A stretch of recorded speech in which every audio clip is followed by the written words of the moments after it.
Hey everyone, this is Walter, and we're back here with more of Russell Greer's book. This is part 5 of a series where I'm reading Russ's book he wrote about suing Taylor Swift. The author is mostly known for this, along with suing other celebrities, America's Got Talent, Kiwi Farms, etc., and trying to open a brothel in Utah. Yeah, that was gonna work. Anyway, let's get started with Russell Greer's book, Why I Sued Taylor Swift, part 5.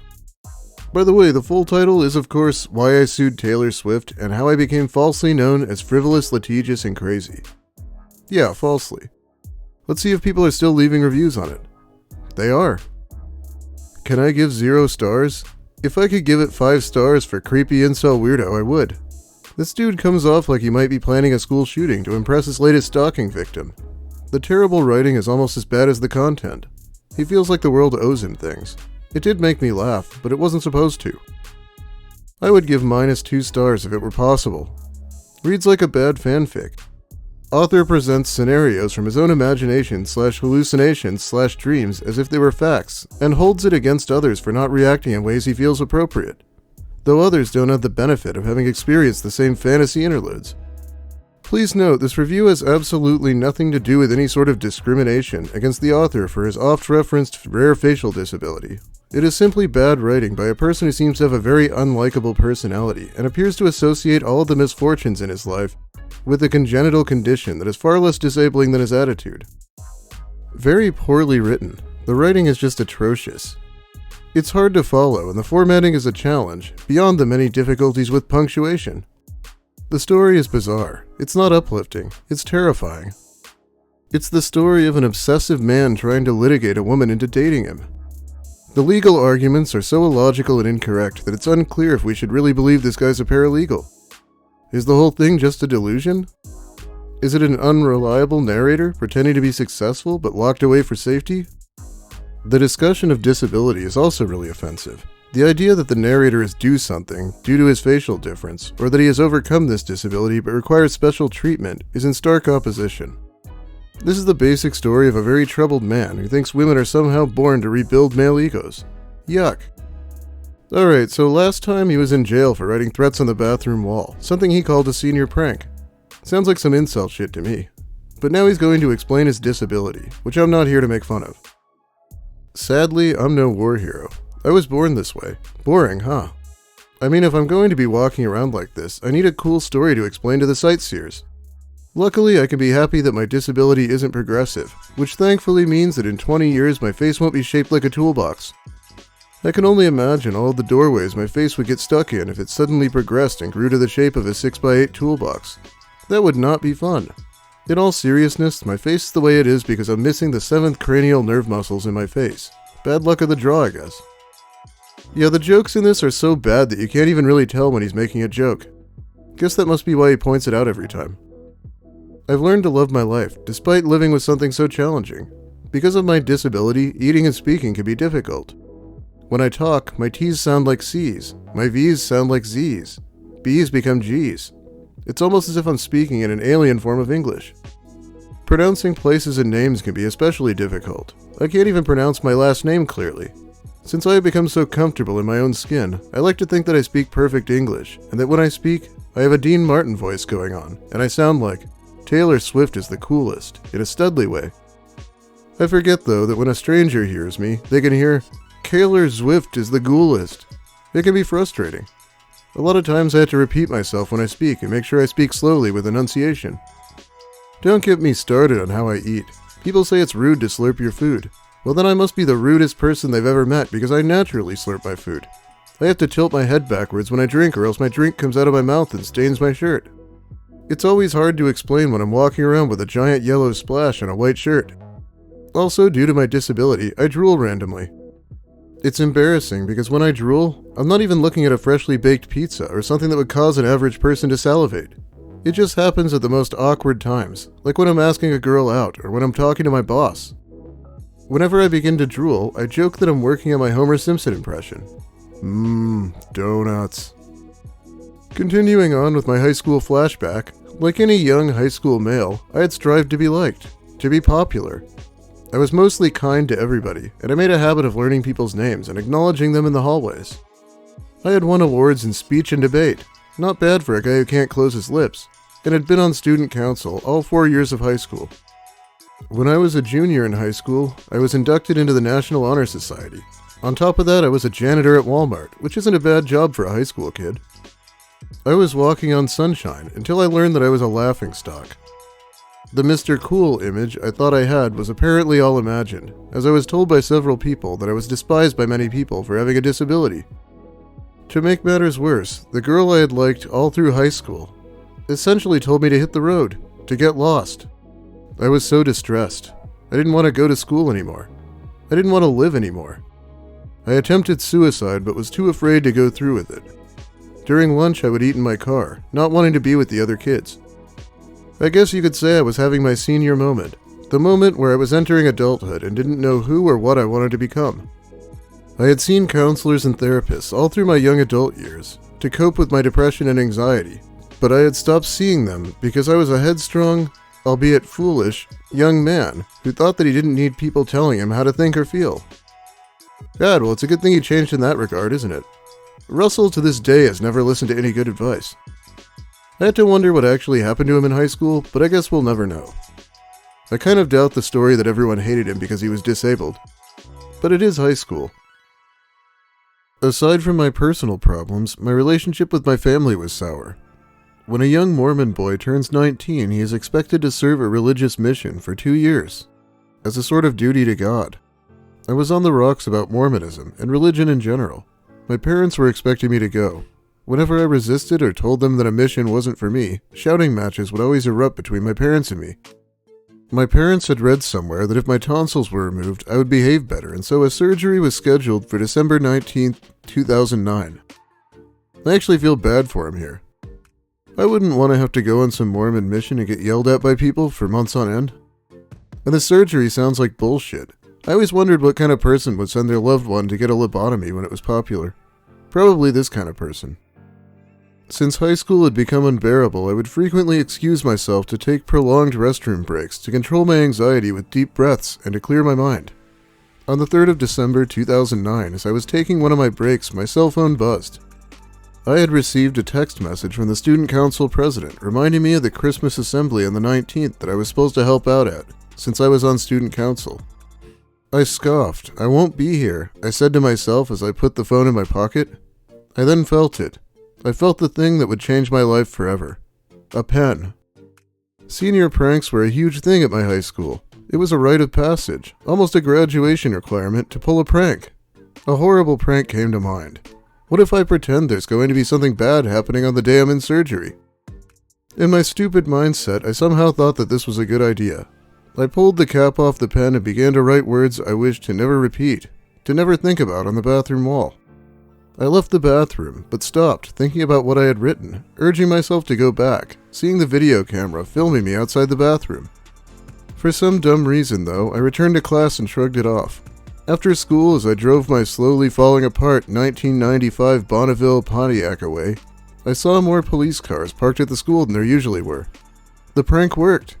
Surely school would be shut down early, and everybody would have a longer Christmas break.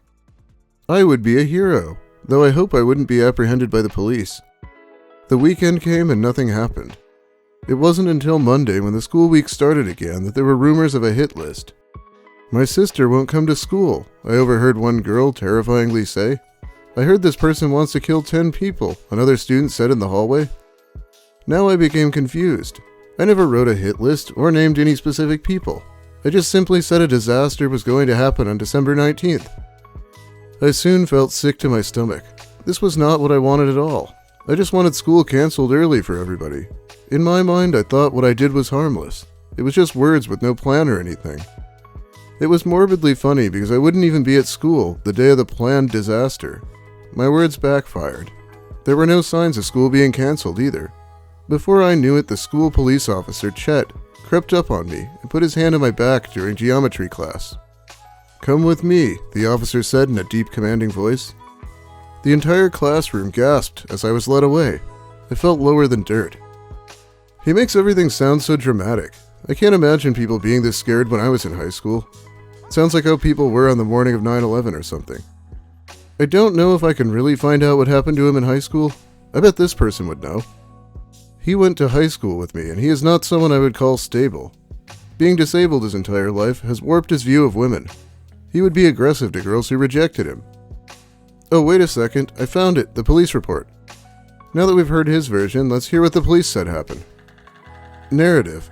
This officer was advised by blank, who is a student at Evanston High School, about a disturbing writing he observed in the men's restroom, across from the main office. Porter then showed this officer the writing, which was located on the farthest left stall as you enter the restroom, and upon the wall tiles of the stall. The writing stated, "This is not a joke. On December 18th I am bringing a gun and will kill 8 people on my list. Beware." It says they photographed it, so obviously they're not going to be lying about what it said in the report. They then studied the camera footage, and Russell was in the bathroom for 7 minutes around that time and had a pretty distinct writing style, as you can imagine. He immediately admitted to it and waived his rights. Russell Greer was then taken into custody, transported and booked into the Uintah County Jail after having a meeting with his mother and Principal Bennett. An affidavit of information was completed and returned to the Uintah County Attorney for prosecution. It was also be mentioned that Russell never gave a reason why he wrote this, other than stating that he had a bad day. His confession states that he had been teased, harassed, and bullied because of his disability. Russell further states that he actually tried to commit suicide by hanging himself. Russell further stated that one time he actually put a rope around his neck and tried to choke himself. I can't fact check him on most of his life, obviously, so I'm glad I was at least able to find that. Shows how reputable Russell is. As Chet and another officer interrogated me inside of a conference room at the administration section of the school, a crowd of students began forming outside of the offices, cell phones ready to record the terrorist. "You're a good kid," Chet said to me after I had confessed to everything. "You're always involved in school activities and you play the piano so well. We'll try to get you off without any charges." Unfortunately, the district attorney of Evanston, the school superintendent, and the police chief thought that I was indeed a terrorist.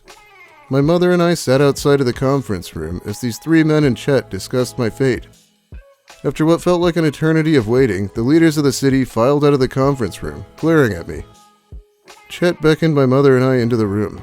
"Mr. Greer," Chet said very slowly, in a painful voice, "I'm so sorry, but could you please put your hands behind your back? You're under arrest." My whole world suddenly stopped. Everything was in a haze as I turned around with my hands behind my back. My mother began sobbing. Chet led me out of the conference room in handcuffs. As he led me away to his police car, we passed the crowd of students who began taking pictures with their phones. Before I knew it, I was sitting in a small concrete jail cell that had a bed and a metal toilet and sink, thinking that all was lost. I later learned that 2 other kids had seen what I had written on the wall, and they thought it would be funny to create a kill list that went along with what I had written. They listed people that I had never even met or even heard of. In a twist of irony, these kids were never arrested for what they did. It was a giant nightmare that wouldn't end. This sounds really unlikely to me, especially since they went over the footage in handwriting. If you've never been to jail, don't go. It's a scary, mean, miserable place. I was fortunate enough to have had nice inmates in my pod, Pod A, which is the name of the common area that holds up to 10 prisoners. In the other pods, there were inmates who allegedly were gunning for me. They wanted to hurt me because I was a terrorist and because I looked different. I had already had one incident of a man in the fitness area who tried attacking me for simply nodding at him in an acknowledging way. Because of that incident, I stayed in my pod and watched TV. God forbid he goes somewhere without being a victim. And I've never seen so many scare quotes in a book either. This is ridiculous. "Greer," a guard said as he paged me through the intercom of my jail cell. "You've got a visitor." I quickly stood up and waited for the electronic door to slide open, to let me out. I then was escorted by a jail guard to the visiting area. As I entered the visiting area, which was a large room that had bulletproof glass separating inmate and visitor, I saw who my visitor was, my sister, Allison. She looked depressed upon seeing me. I was embarrassed to see her. Slowly, I approached a seat to sit across from her, and I picked up the phone to talk to her through the glass. "Allison," I said, "I'm so sorry if I have put you through anything." Allison, being a year younger than me, was enrolled at the same school I was at, and endured harassment for what her terrorist brother did. Yeah, these scare quotes are killing me. Russell made an obviously terroristic threat, and he's so pissed that they'd dare to call him that. I know he had no plans to do anything and didn't own any weapons, but what did he really expect here? This next part is very important because it's about the first time he hears about Taylor Swift. "Russ, I want you to know that I love you," my sister said as she sobbed. We talked for about 20 minutes before the monitoring guard cut into our conversation. "You've got 2 minutes left," the guard said over the phone. "Well, it's nice seeing you," I awkwardly quipped. Wait, how in God's name is that a quip? Come on, Russ. "Before you go, I want to repeat the lyrics of a song to you. It's by a new rising artist named Taylor Swift," my sister said. "Ooh, Taylor," I teased, having never heard of the artist before. "Is he your new crush?" "Taylor is the name of a girl, Russ," my sister said blankly. "Oh," I replied. "She has a new song called 15. The lyrics go, 'And when you're 14, don't forget to look before you fall.' I found that time can heal most anything. And you just might find who you're supposed to be. I didn't know who I was supposed to be at 15, my sister recited. "Russ, you can make it through this. Mom and Dad have hired a good lawyer for you. You're only 18. You can figure out who you are and where you want to go in life. Don't give up." My sister and I said our goodbyes, and then I was escorted back to my jail cell. Back in Pod A, the inmates were watching the TV hooked up to the wall. As I made my way up to my cell on the balcony, I glanced at what they were watching, the music channel VH1. The channel was playing the top 40 music videos of the year 2009. The next music video they played was for the artist whom my sister admired and whom she had just told me about, Taylor Swift. The music video for Taylor's song, "You Belong With Me," played on the TV. All of the inmates began to holler and hoot at Taylor. "Take off those glasses, baby," one of the inmates hollered. I didn't say anything, as I was in a trance upon seeing Taylor Swift. The Taylor Swift, my sister's hero. All of my misery and seemingly impending doom faded away as I watched her on the TV. She seemed so perfect in every move she made. She seemed to have a light in her eyes. Her voice was angelic. Some people go to jail and find God. For me, I went to jail and found Taylor Swift. By the way, he's really proud about that line about finding Taylor Swift in jail. He's mentioned it on social media at least a couple times. Anyway, I think that's about enough for today. Now that Russell has a focus in his life, next time will be about him trying to come up with a way to woo Taylor Swift so he can not only date her, but also work together with a song. And he has to do all this on a budget of $400. Yeah, good luck, man. Well, if you liked the video, please give it a like. If you have something to say about Russell or about my content, let me hear it in the comments. I'll be here reading them while the video's new. If you're new here, consider subscribing for more Russell and whatever else I feel like doing. Big thanks also to my fabulous patrons who help me make ends meet every month. It's really helpful. Well, have a great day, everyone. And be careful not to get arrested over a senior prank.